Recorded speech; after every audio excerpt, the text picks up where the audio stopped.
Muchas gracias, Antonio. Gracias por venir esta mañana aquí a discutir tratamiento, diagnóstico y alternativas terapéuticas en dermatitis atópica. Yo creo que aunque es una enfermedad muy frecuente, todavía podemos aprender de los casos y de la experiencia compartida. Y muchas gracias a Zoetis y Affinity por organizar esta sesión que nos facilita muchísimo pues, el avanzar en la discusión de los casos y del mejor uso de la terapia.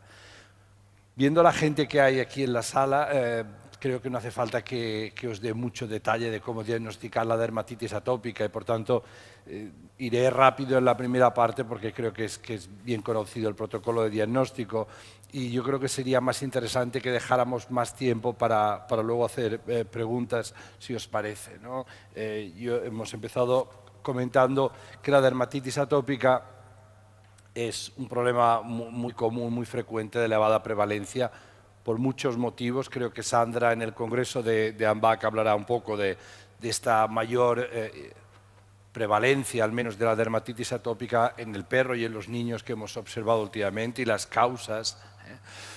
Y esto viene paralelo a un desarrollo enorme del arsenal terapéutico que tenemos, ¿no? En la diapositiva que enseñamos Sandra en 1987, y lo hablaba con Alicia antes, para tratar la dermatitis atópica teníamos básicamente prednisona. Es decir, que lo que podías hacer era cambiar las dosis, la frecuencia de administración, el tipo de prednisona y poco más. Y estamos ahora en una situación sustantivamente mejor y mucho más avanzada. A pesar de todo, hay problemas, es decir, tenemos más arsenal terapéutico, pero también queremos ser más finos en el diagnóstico y en el ajuste del tratamiento, y esto es lo que básicamente discutiremos. Porque se siguen viendo casos, yo trabajo en un hospital de referencia y sigo viendo casos que vienen de otros veterinarios, ¿no? Y esto tiene que ver a veces con la complejidad del diagnóstico, veréis algún caso un poco más peculiar, pero yo creo que en muchas ocasiones tiene que ver también con la frustración de los propietarios, es decir, la falta de cumplimiento de sus expectativas. Yo he explicado varias veces en estas charlas que muchos de los problemas que yo veo en la consulta es un propietario que viene y dice, bueno, es que va fatal, le he dado de todo, he ido a 3 veterinarios, esto es un desastre. Y cuando te sientas a hablar con él dices, bueno, vamos a ver, paso a paso. Usted primero le dio estas pastillas, ¿no? Apoquel. Y cuando le daba las pastillas iba bien, y dice, hombre, claro, cuando le daba la pastilla sí, pero es que se la dejó de dar y se pone fatal en 2 días. Bien, bueno, pero cuando se ha dado muy bien. Luego le di la ciclosporina, ¿y cómo fue? Bien, pero luego la paré y volvemos a estar igual, con otitis, ¿qué tal? Bueno, yo no sé si vienen muchos perros diabéticos a la consulta que digan, bueno, es que estamos fatal, le paro la insulina y en 2 días se pone fatal, No, es que a ver, varios veterinarios, yo necesito que usted me lo resuelva. Bueno, hay algo, una pieza aquí que falta, que a esta gente no se le ha explicado, que no sabemos curar la dermatitis atópica. Es decir, que no pueden venir a la consulta frustrados porque cuando han dejado de dar el Apoquel ha vuelto a rascarse el paciente, ¿no? Yo creo que esto es parte del problema que tenemos. Es verdad que si somos estrictos, la dermatitis atópica tiene algunas dificultades diagnósticas, es decir, es muy pleomórfica, ahora veréis algún ejemplo, no tenemos un test diagnóstico. Es más, en medicina humana hasta hace unos años utilizaban las IgEs totales como un criterio de diagnóstico, ahora lo han quitado. Se centra fundamentalmente en que el diagnóstico tiene que ser un diagnóstico clínico por exclusión de otras enfermedades. Esta variación que hay de la dermatitis atópica se ha discutido mucho, tiene muchos orígenes, tiene en parte el problema de que lo que llamamos dermatitis atópica es un conjunto de síndromes con diferentes mecanismos patogénicos. Hay lo que se conoce como la atopic-like dermatitis, que es una enfermedad muy semejante con algunas faltas en el mecanismo inmunológico. Sabemos que las mutaciones que la causan son muy diversas y que en diferentes razas cuando se han encontrado son diferentes. Sabemos que hay unos fenotipos asociados a razas que son muy variables y reflejan la genética, y luego sabemos todo el problema de las infecciones secundarias que acompañan a la dermatitis atópica. Esto en global hace que las presentaciones sean bastante diversas, como sabéis. Si hay que dar así en medio minuto el resumen de cómo se presenta un perro con dermatitis atópica, para los que, en fin, tenéis menos experiencia clínica, resumiéndolo, yo diría, es una enfermedad que empieza en el perro joven, antes de los 3 años de edad, como tenéis aquí. Hay claramente un grupo de razas predispuestas que conocemos bien. La historia es bastante característica, es decir, son enfermedades de desarrollo muy lento. Yo siempre les explico a los estudiantes la diferencia en la historia de un perro con sarna sarcóptica, con escabiosis, y un perro atópico. En el perro atópico los propietarios casi nunca saben cuándo empezó el problema. Te dicen desde siempre, desde hace años, desde, bueno, 2 años, pero ya antes tuvo unos episodios de otitis. Son historias muy largas. Si ha habido tratamiento con corticoides, ha mejorado bien, ha tenido una buena respuesta a los corticoides, aunque, como decía Sandra, los corticoides tienen una respuesta más variable, de lo que ahora tenemos medicina mucho más precisa. Es decir, los corticoides actúan sobre muchos mecanismos, sobre muchos receptores, y hay más variabilidad. Y la enfermedad esencialmente se caracteriza por el prurito como signo clínico fundamental, en ocasiones incluso sin muchas lesiones. Las lesiones de la dermatitis atópica son también muy características. Son muy características en 3 aspectos. En su distribución, sobre todo, es una enfermedad que veréis ahora muy ventral, en que son lesiones bastante simétricas casi siempre, y en su progresión hacia la liquenificación, que es muy característica. Es decir, en los esquemas que se utilizan para ilustrar la distribución lesional en dermatitis atópica, este es un dibujo muy bonito que se puede recordar. Es decir, es una enfermedad en que las lesiones están en torno a los ojos, en los labios, en axilas, en región abdominal y en parte distal de las extremidades. Esto se ve bien en los perros. Aquí tenéis un ejemplo. Esto hace que a veces veas un perro como este y pienses, bueno, este perro va a un hospital a buscar ayuda a un dermatólogo si prácticamente no tiene lesiones. Cuando le miráis el abdomen, veis la típica distribución lesional de la dermatitis atópica. También veis que los perros americanos son buenos, y cuando le dices túmbate, se tumban, y cuando le dicen enséñame el abdomen, te lo enseñan. Aquí se necesitan 3 personas para doblarlo, y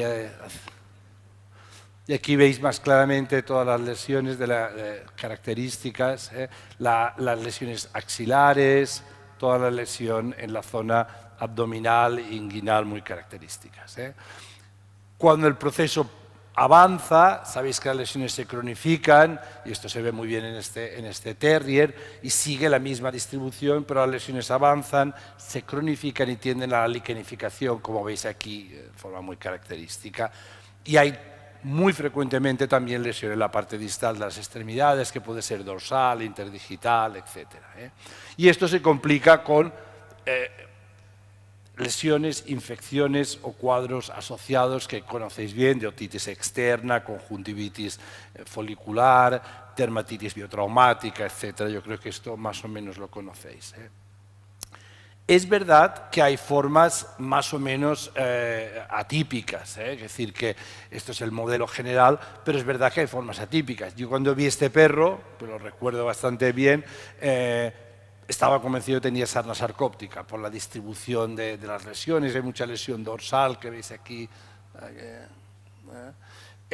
Hay una escoriación muy marcada en el codo. La distribución de lesiones no me parecía la característica de la dermatitis atópica, y tampoco había una tendencia a la liquenificación, pero bueno, fue un caso de dermatitis atópica. Y luego hay bastantes formas de afectación más regional. Hay perros que, por ejemplo, esta perrita, que también veis que posa para vosotros, pues por ejemplo tiene fundamentalmente una lesión en la región vulvar, y esto todos habéis visto formas de afectación solo vulvar o escrotal, son relativamente comunes, ¿no? Como las formas labiales, a veces asociadas a una pioderma mucocutánea, y a veces solo en este caso, por ejemplo, ya se había tratado con varios cursos de antibiótico y seguía presentando estas lesiones que muchos habéis visto, sobre todo en pastores alemanes, pero se ven en otras razas, y que, por ejemplo, respondían muy bien al tratamiento con Apoquel. Es decir, que hay formas regionales relativamente características también, como este paciente que presentaba graves lesiones crónicas perioculares y labiales, que aquí veis con ulceraciones. Incluso en este caso era tan grave la lesión que se acabaron realizando, aquí veis que todavía hay unos puntos de biopsia, que el veterinario había realizado unas biopsias para aclarar si había algo más, y también conocéis la asociación con otitis externa. Es decir, que básicamente el diagnóstico lo vamos a hacer con la historia y con el cuadro clínico, que esto es bastante característico en la enfermedad. Vamos a descartar otras enfermedades de tipo pruriginoso, sarna, dermatitis alérgica a la picadura de pulga. Vamos a analizar la posibilidad de que haya un componente alimentario y vamos a llegar al diagnóstico de dermatitis atópica. En general, esto, yo siempre digo, se hacen 2 consultas. En la primera se descartan los ectoparásitos y se analiza la posibilidad de que existan infecciones secundarias.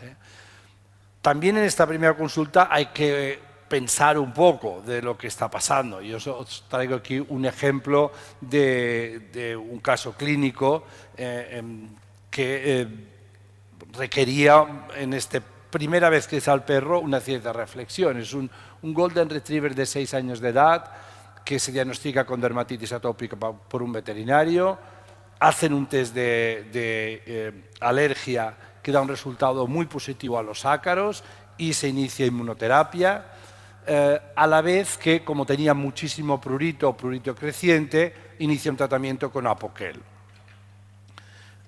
Pocas semanas después, esto en poco tiempo, el perro, que al principio había respondido algo a Apoquel, deja de responder. Como decía Alicia, esto es una de las primeras frustraciones que se produce, es decir, un tratamiento que funcionaba ahora no funciona. El veterinario rápidamente cambia a otro tratamiento, sustituye, como veis aquí, el Apoquel por la ciclosporina, que parece no responder en unas 2 semanas, ni los corticoides parece que estén ayudando a este paciente. Entonces el veterinario entra como en crisis y en desesperación, dice, yo he hecho todo, he probado todo y el perro está fatal, esto no sé qué pasa, y empieza a desarrollar cuadros ulcerativos y me llama, es un caso de Estados Unidos, me dice, yo creo que tengo un perro que lo que le pasa es que de tratamientos que le he dado lo he inmunosuprimido y ahora está teniendo una pioderma profunda grave que se le está extendiendo y tiene muchísimo prurito y no responde a nada, ¿no? Bueno, aquí tenéis el perro. Lo que es evidente cuando ya lo ves, cuando vienen a verte con estas campanas, perdona que este puntero es tan avanzado que va 2 o 3 generaciones por delante mío. Yo creo que en el 2200 seré capaz de utilizar este instrumento. Pero veis claramente que el perro venía aquí con la campana esta, se estaba mordiendo y machacando, y fijaros las lesiones que se ha hecho aquí, veis en el dorso. De entrada, esta distribución lesional no es muy típica de dermatitis atópica. Cuando ves esto así, a mí esto un perro de dermatitis atópica... No. También podéis mirar más de cerca las lesiones, parecen escoriaciones o lesiones más bien escoriativas, tal vez secundariamente infectadas, costrosas, pero esto no es lo que vemos en un perro atópico normalmente. Además, mirando la historia de un veterinario que te dice lo he hecho todo y va mal y no ha funcionado ni el Apoquel, ni la ciclosporina, ni nada, analizando lo que ha hecho, también lo ha hecho bastante mal. Es decir, el test de alergia no se debería haber hecho antes de tener un diagnóstico firme, porque sabemos que da reacción cruzada y que nos va a confundir, es decir, que esta pieza habría que olvidarla. El cambio tan rápido de medicamentos tampoco es una gran estrategia, es decir, esto de cuando, no sé qué piensa Sandra, pero o Ana, o los que veis perros referidos, ¿no? Cuando veis un paciente, el que el veterinario en muy poco tiempo lo ha probado todo y dice, ya está, nada funciona, probablemente alguna cosa no se ha hecho del todo bien, porque hay muchas veces que se requiere más tiempo para controlar. Y luego, analizando el caso, para mí, lo que tiene más valor para el diagnóstico de dermatitis atópica, que es lo que comentábamos, es el cuadro clínico, no es el test de alergia, es el cuadro clínico de este perro. Y este perro no tiene unas lesiones características de dermatitis atópica. La distribución también es muy lateral en las extremidades, fijaros el aspecto. Y cuando vamos a mirar la parte ventral, que es más típica de la dermatitis atópica, decimos, bueno, aquí sí que podría haber lesiones, fijaros que estas lesiones son lesiones eritematosas que no evolucionan a una liquenificación en algo más de 2 meses, que llevaba el veterinario luchando con este perro, sino que están evolucionando a un cuadro más descamativo. Esto no sugiere dermatitis atópica, sugiere mucho más sarna sarcóptica, podría ser una región alérgica medicamentosa, es decir, pero para mí no es la evolución normal de un perro atópico. Por tanto, yo me cuestiono desde el inicio, más que un fallo terapéutico, un diagnóstico. Ese perro no está diagnosticado lo que tiene. Hay que empezar desde cero y lo que hay que hacer en la primera consulta es estar seguro que este perro no tiene, fijaros en las lesiones, esto no es lo que se presenta en los perros atópicos. Lo que hay que estar seguro es que no tiene esto, que no tiene esta sarcopenia, que es lo que tenía. Se trató, se curó, se encontró el parásito, abundantes parásitos. Probablemente sí que lo habían inmunosuprimido un poco con todo esto que le habían dado en estos 2 meses y era fácil encontrar el parásito.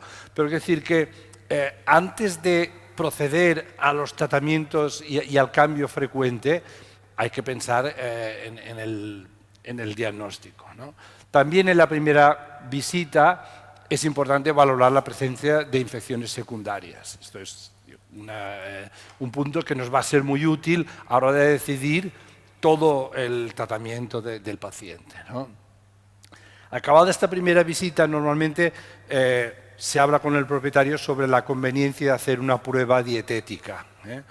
Sabemos que hay perros con alergia pura alimentaria que son idénticos clínicamente y en historia que el perro atópico, y hay bastantes perros atópicos que además tienen algún componente alimentario. Por tanto, es una discusión que en principio todos, o la mayoría, hacemos y que en ocasiones lleva a hacer la prueba dietética ya, y en otras simplemente explicarle al propietario que este capítulo queda pendiente porque en este momento no lo pueden hacer, por lo que sea. Tengo 3 perros, no tengo tiempo, los pasé a alguien, ya he hecho muchas pruebas de alergia, estoy cansada, lo que sea.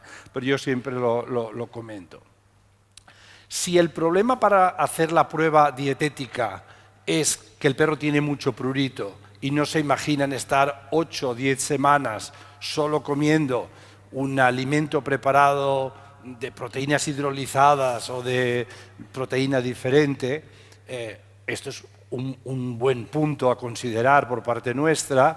Una posibilidad es combinar el apoquel con la dieta. Y esto lo hemos hablado con algunos de vosotros. En general, una buena opción es empezar, a ver si me funciona esto, empezar a la vez con la dieta y el apoquel a la dosis normal, en torno a 0,5 2 veces al día, y decirle al propietario o a la propietaria, todavía me cuesta decir propietario porque en Estados Unidos consideran horrible llamar propietarios a los que como una propiedad, ¿no? Y además incluso en la Constitución de muchos países ya se ha cambiado que nosotros no somos propietarios, que no es un objeto de nuestra propiedad, ¿no? Pero bueno, aquí les llamáis propietarios, hay que... Ellos utilizan papá y mamá. No sé, hay que hablar con sus padres, con sus papás y sus mamás y decidir. Si dijeses que tú eres el propietario, se ofenderían más que aquí cuando le dices la mamá. No, pero además, legalmente incluso la Constitución, por ejemplo, de Alemania o de Austria ha cambiado esta consideración de objeto de propiedad, ¿no? Hay gente que dice también gente más, digamos, selectiva con la palabra. En Estados Unidos se utiliza el caregiver, el que lo cuida, ¿no? El que lo cuida o el acompañante. En cualquier caso, se le dice al propietario o al acompañante o a la mamá que después de 6 semanas de apoquel le deje de dar el apoquel y continúe con la dieta 2 o 3 semanas más a ver qué pasa. Y esto nos permite valorar si la mejora ha sido por el apoquel, por la dieta, por las dos o por ninguna de ellas. Si queréis, si alguien quiere luego que hablemos más de cómo valorar esto, se puede discutir. Una vez hemos diagnosticado la dermatitis atópica, tenemos que tener varias piezas de información para empezar el tratamiento. 1, esto es un perro atópico. 2, qué infecciones secundarias tenía, si tenía alguna. 3, si la dieta había ayudado a algo o no. Y con todo esto, con esta información, vamos a diseñar un plan de tratamiento para este paciente. Idealmente, yo lo que les explico a mis clientes, a los que vienen, es que mi trabajo es diseñar este plan para su perro específico, como decía Sandra, no para cualquier perro, para este en concreto, y una vez compruebe que esto funciona de una forma más o menos consistente, ellos continuarán el tratamiento, irán a su veterinario cada 6 meses o cada año a una revisión y seguirá. Claro, la idea es que esto dure toda la vida, este tratamiento. Como decía Alicia, frustra mucho cuando has encontrado el tratamiento que funciona y pasados 1 año o 3 o 6 meses deja de funcionar y hay que volver al punto cero a ajustar este tratamiento, pero es verdad que esto pasa con cierta frecuencia. El diseño del plan exacto para cada paciente depende de muchas cosas. Depende de la historia y la edad del paciente. No es lo mismo un perrito de 1 año, luego veréis algún ejemplo, un perro que tenga 10 o 12 años, del tipo de dermatitis atópica, si hay otitis, si hay lesiones más bien inflamatorias o solo prurito, la distribución de las lesiones. Si es un perro que solo se lame las manos, tenemos opciones incluso de terapia tópica, etc. Por supuesto, de las infecciones secundarias que hay y de la distribución de las lesiones. Y también depende en buena medida de los propietarios, es decir, de qué quieren los propietarios. Alguien ha comentado esta mañana, yo tenía unos bulldogs franceses bien controlados con apoquel y los propietarios me solicitaron que lo cambiara y los pasé a Lockheed-Map.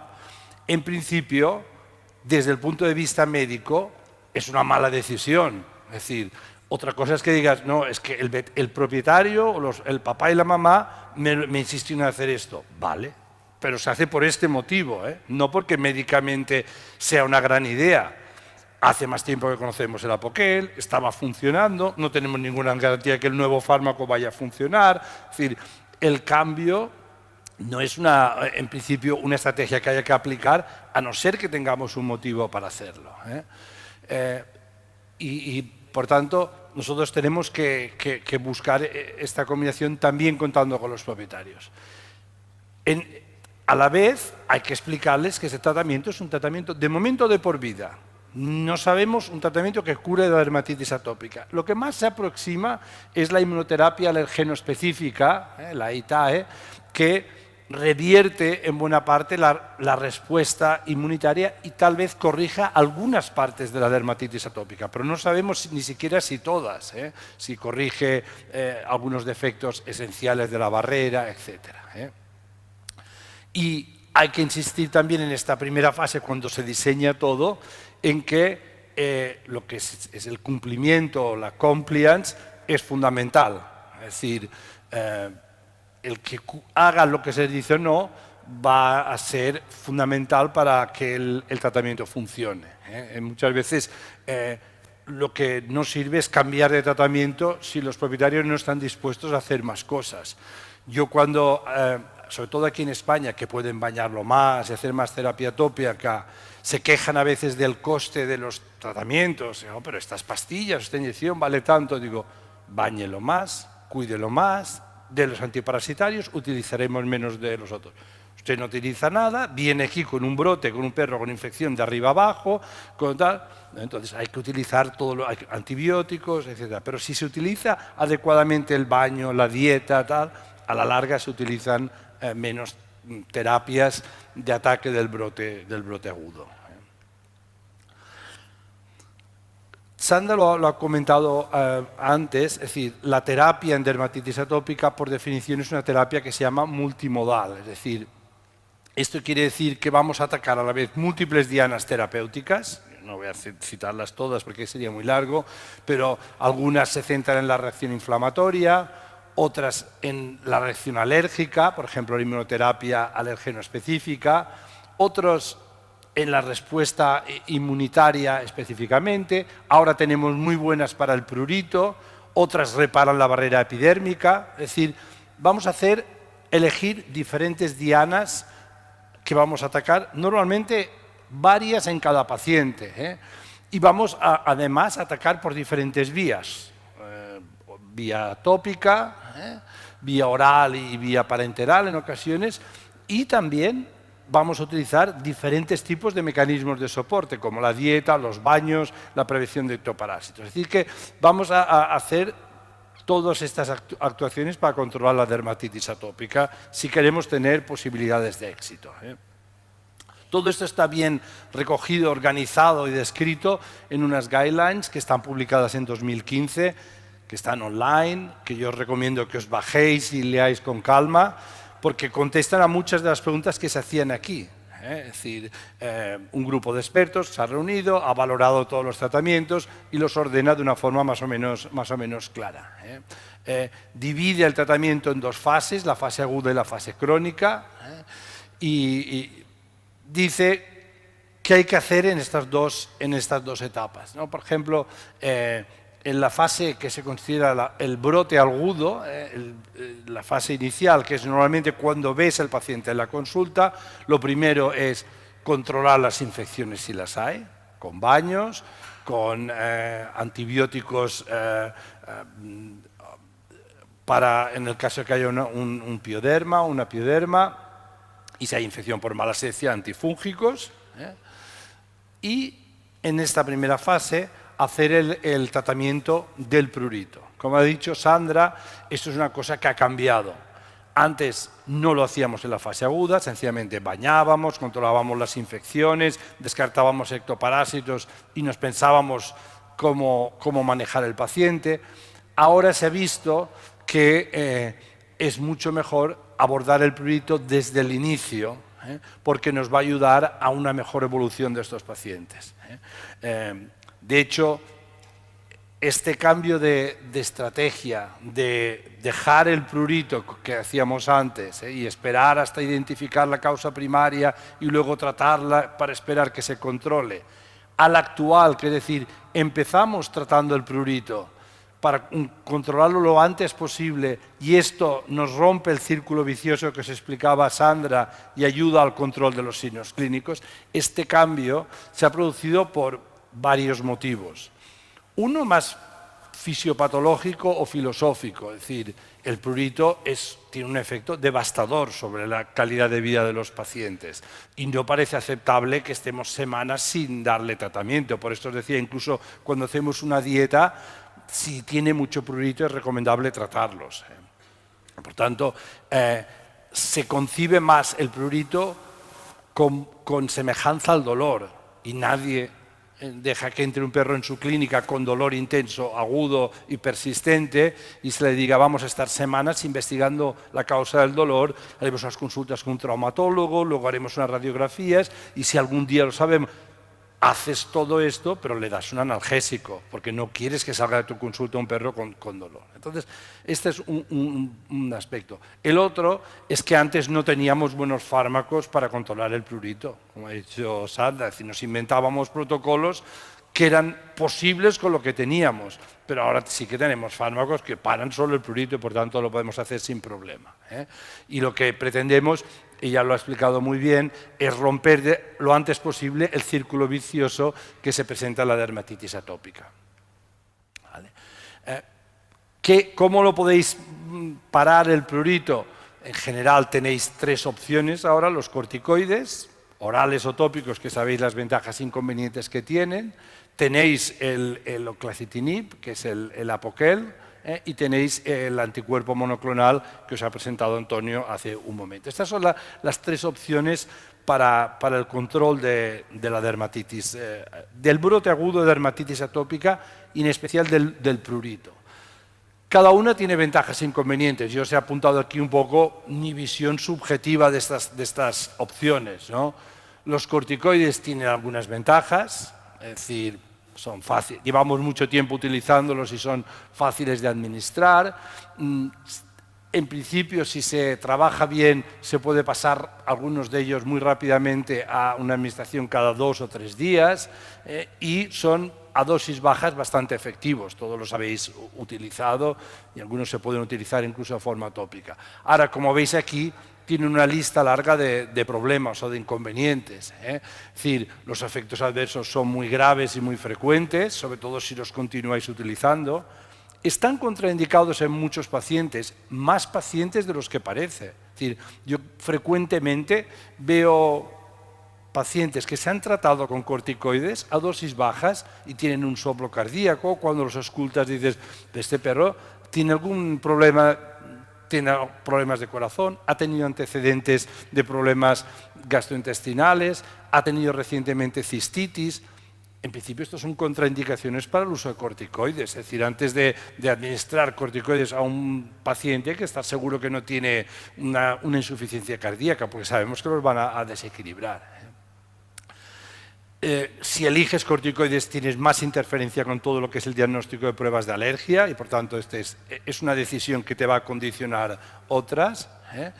Y también sabemos que tiene interacciones medicamentosas. Si ha tomado o está tomando AINES recientemente, puedes incrementar los riesgos y también tiene más riesgo de inmunosupresión que otros fármacos. Por tanto, es conocido las limitaciones que tiene.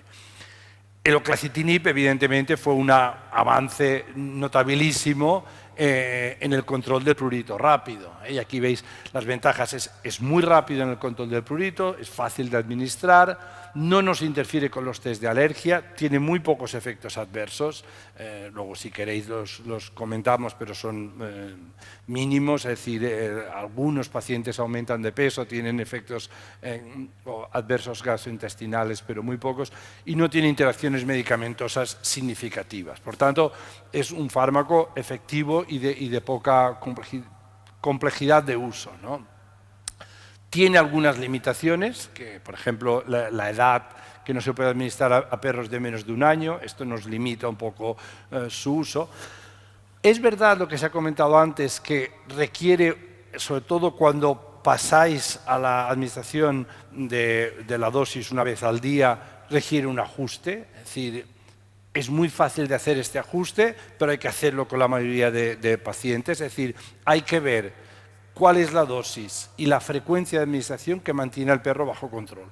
Si cuando lo habéis dado 2 veces al día, a 0,5 miligramos por kilo de peso, ha funcionado y ha funcionado bien, ajustando las dosis y las frecuencias de administración vais a controlar a este paciente, en la gran mayoría de casos.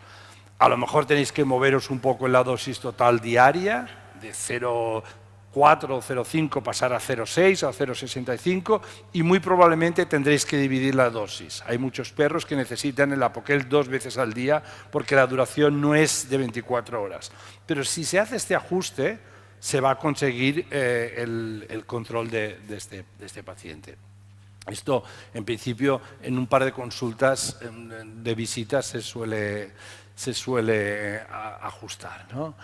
Y luego hay como otros efectos, podríamos decir, o no tan ventajosos, el que es un tratamiento que va a tener que utilizarse de por vida, como prácticamente todos, ¿eh? Solo la inmunoterapia en algunas ocasiones se puede acabar retirando, ¿eh? Hay propietarios que preguntan sobre los efectos a largo plazo. En principio, ahora ya llevamos 4 años de uso de Apoquel o 5 años y no hay cambio en los efectos adversos, pero es verdad que nos ha utilizado 15 años y que no tenemos estos datos. Si lo comparamos con la tercera opción, vemos que aumentan mucho más las ventajas y prácticamente no tenemos inconvenientes con el Lockheed-Map.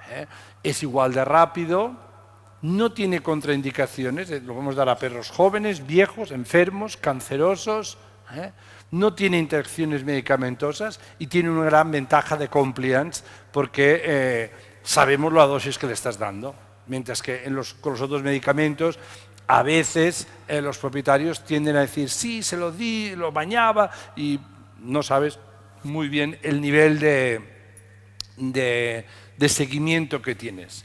Sobre todo más en España que en Estados Unidos. En Estados Unidos ellos, si les prescribes algo, lo hacen al 100%, aunque queden exhaustos. Aquí en España te escuchan y dicen 2 veces por semana, claro que sí. Y solo esta comida y nada más. Perfecto. Y esto en los oídos, primero los limpio y luego las gotas 2 veces al día. Y el hermano luego le doy la pomada. Perfecto. Y cuando vuelves, dice, pero me parece que no he ido muy bien. Dice, hago todo, todo. Y a veces tienes ciertas dudas de que con el Lockheed-Map al menos sabe la frecuencia de administración, ¿no? Y no nos interfiere con ninguna técnica diagnóstica. Yo, si hay que apuntar inconvenientes o desventajas del Lockheed-Map, la que veo es que no es eficaz en todos los casos. Esto lo sabemos, que en el estudio que nosotros hicimos en Estados Unidos estaba en torno al 70% de casos que responden. Y aquí podríamos, si queréis luego lo hablamos, desglosarlo en qué quiere decir que no respondan. Hay algunos que responden solo parcialmente. Hay otros que responden pero dura poco, sobre todo a la dosis de 1 miligramo que se utiliza aquí, dura 15 días en vez de 4 semanas. Y hay otros que responden pero requieren bastante tiempo para tener una mejoría completa, es decir, que hay diferentes posibilidades. Pero yo creo que el único inconveniente más o menos visible que hay es este. Luego, acaba controlado el brote agudo, con Lockheed-Map, Apoquel, con corticoides, con baños y antibióticos. Cuando el perro está bien, hay que pasar al manejo a largo plazo. Y esto consiste en hacer 2 cosas. Toda una serie de terapias que los vamos a aplicar en todos los casos, es decir, a todos los pacientes se les va a recomendar unos principios básicos de manejo y luego habrá que elegir en concreto en este paciente qué terapias de control de la enfermedad vamos a aplicar. Las intervenciones de soporte en todos los casos ya sabéis cuáles son: el control de ectoparásitos, también los baños periódicos y la administración de ácidos grasos que tienen diferentes efectos. Bien puede ser en la dieta o como un suplemento especial.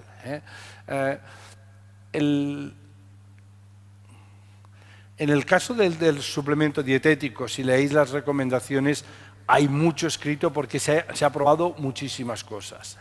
Yo os he seleccionado un par de ideas básicas.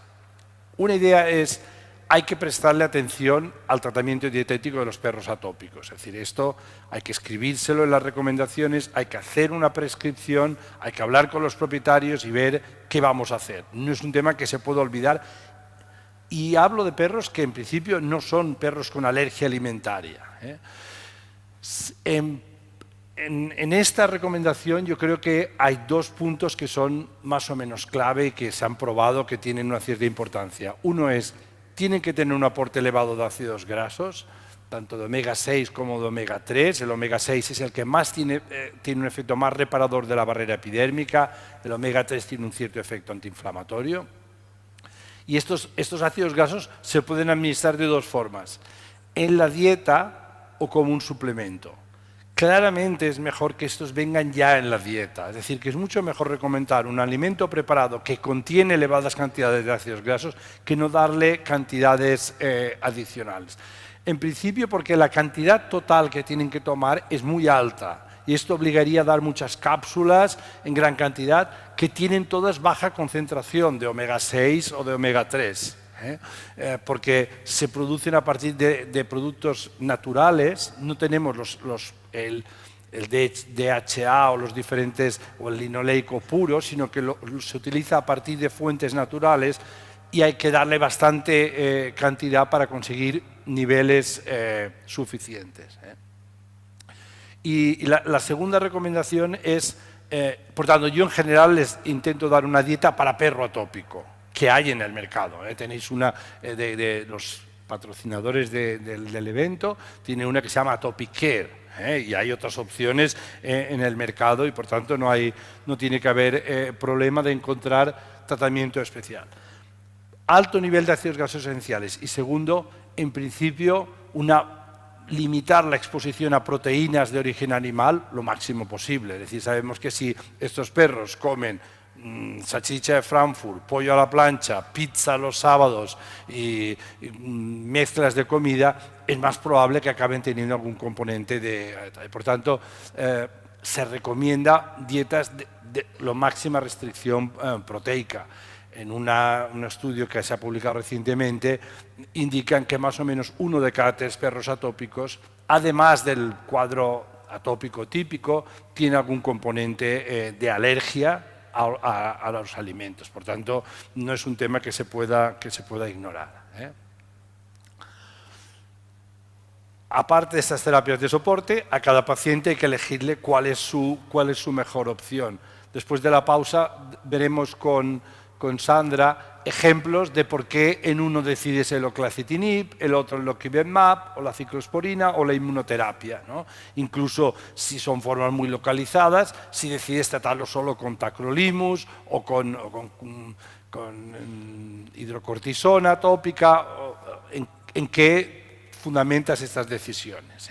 Pero es verdad que ahora tenemos una amplia gama de productos en la fase de largo plazo. Estos productos básicamente son los 3 que hemos visto, es decir, podríamos de los 3 iniciales continuar con el oclacitinib y con el oquivemab. Son productos que puedes utilizarlo en la fase aguda y toda la vida. No puedes hacer lo mismo con los corticoides. Si has empezado con corticoides tienes que cambiar. Y luego tienes 2 opciones más que no sirven para la fase aguda, pero que en el largo plazo, si el perro está controlado, se pueden utilizar como mantenimiento de esos pacientes, que son la ciclosporina y la inmunoterapia alérgeno específica, que las conocéis bien. La ciclosporina es un buen fármaco, como decía Sandra, es una opción muy valiosa que tenemos, que tiene una eficacia probada muy elevada. Prácticamente en el estudio que os ha enseñado Antonio, la eficacia es semejante al oquivemab. Tenemos datos de seguridad a largo plazo de más de 15 años y tiene una ventaja, y es que una vez se ha controlado el paciente, la dosis se puede reducir a cada 48, cada 72 horas y se puede combinar con otras terapias. Una combinación muy clásica que utilizamos en muchos procesos inmunológicos es corticoides al principio y combinación con ciclosporina. El problema de ciclosporina es que tiene inconvenientes también, tiene una lista relativamente grande de inconvenientes. Tiene de entrada contraindicaciones, es decir, no se puede dar en perros con neoplasias activas, ni en perros diabéticos. Tiene efectos adversos muy frecuentes, que esto los habéis visto a todos, desde los gastrointestinales a la hiperplasia gingival, etc. Es lenta produciendo el efecto, por tanto, no hay que utilizarlo en la fase aguda, esto lo sabéis bien, y luego tiene más interacciones medicamentosas. A diferencia de lo que decíamos los 2 fármacos, la ciclosporina sí que tiene, sabéis, muchas interacciones medicamentosas. La inmunoterapia alérgeno específica también es una buena opción para el largo plazo, y aquí tenéis sus ventajas e inconvenientes. Es decir, la ventaja fundamental es esta que se os apunta aquí, es decir, se supone que induce un cambio en la respuesta inmunitaria y por tanto es la única que cura, en parte al menos, la dermatitis atópica, no solo es un tratamiento sintomático. También tiene como ventaja que tiene muy pocos efectos adversos. Prácticamente el único que veis es que cuando le dais la inyección algunos perros tienen un episodio de más prurito, pero prácticamente no hay cuadros de shock anafiláctico en perros. Y otra ventaja, yo creo que interesante de la inmunoterapia, que yo se lo explico a los propietarios, es que la puedes combinar con otras terapias. Es decir, oiga, usted no se casa con la inmunoterapia. Hacemos la inmunoterapia y si necesitamos más cosas, vamos añadiéndolas, pero valoremos su eficacia. ¿Qué problemas tiene la inmunoterapia? Hombre, tiene bastantes. Yo creo que el primero es la baja eficacia que tiene, la baja efectividad, que estaría en torno al 50-60% de casos que responden bien a la inmunoterapia alérgeno específico. También es verdad que inicialmente hay que rezar los test de alergia, 1 o 2, interpretarlos, y eso tiene un coste, hay propietarios que esto les frena un poco. También es un problema la lenta respuesta que se produce, que en general es superior a 6 o 9 meses como mínimo, y que la respuesta es bastante difícil de predecir. Yo creo que también tiene un problema más conceptual la inmunoterapia, y es que los protocolos no están muy estandarizados, es decir, que uno utiliza una cosa, el otro. En Estados Unidos se hace una inmunoterapia, aquí se hace otra, las soluciones son diferentes y esto genera poca confianza en la comunidad médica. Es decir, no estamos muy convencidos de que esto sea muy válido, porque uno dice, yo la doy cada 2 semanas, otro cada mes, yo la doy cada semana, yo mezclo esos dos, yo pongo solo los 3 alergenos más importantes, yo pongo 25. Es decir, esto genera una cierta inquietud entre la comunidad médica, ¿no? Y luego es verdad que yo diría que para mí un punto muy importante de la inmunoterapia son los propietarios. Es decir, yo utilizo la inmunoterapia cuando los propietarios quieren, están dispuestos a seguir, te la han pedido, etc. No los suelo empujar a la inmunoterapia porque la mayoría de veces que lo haces te vienen diciendo es que yo no veo ninguna mejoría, etc. Y por tanto, yo creo que hay que contar con propietarios que ellos quieren hacer la inmunoterapia, la entiendan y piensen, vamos a probarlo, es un perro joven, yo quiero ver realmente hasta cuándo puede mejorar con inmunoterapia.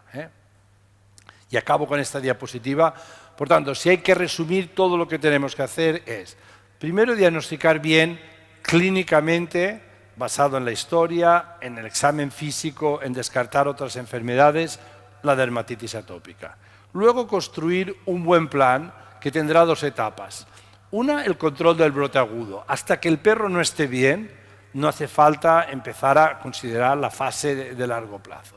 Y en esta fase aguda vamos a elegir entre estos 3 fármacos que nos van a controlar el prurito de forma rápida, prednisona, apoquel o Cytopoint, y vamos a controlar las infecciones secundarias si las hay. Luego vamos a iniciar en esta primera etapa el tratamiento a largo plazo, los baños, el control de ectoparásitos, el control de infecciones y la dieta adecuada. Uy, he hecho unas cosas. Bueno, es igual. No, yo creo que he apretado en un sitio inadecuado.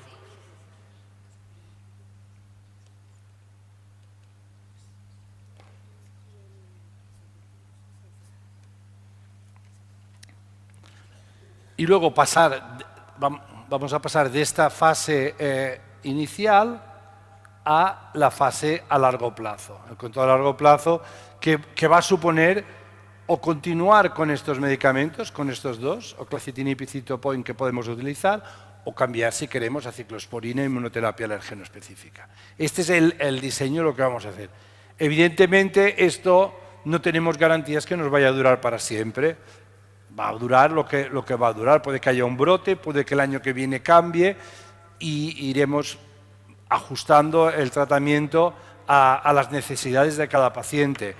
Yo el que sí recomendaría es los cambios, y luego en la charla de los casos clínicos hablaremos de cómo cambiar de un fármaco a otro, hacerlos con bastante prudencia. Es decir, yo no creo que sea muy útil ni beneficioso para nuestros pacientes cambiar muy rápidamente de fármacos. Yo la mayoría de pacientes que veo con dermatitis atópica, cuando vienen me dicen, bueno, es que ya le he dado apoquel, ciclosporina, loquibemab y no funciona nada. Digo, pues entonces ya se puede ir, porque yo una cajita con nuevos medicamentos efectivos no tengo.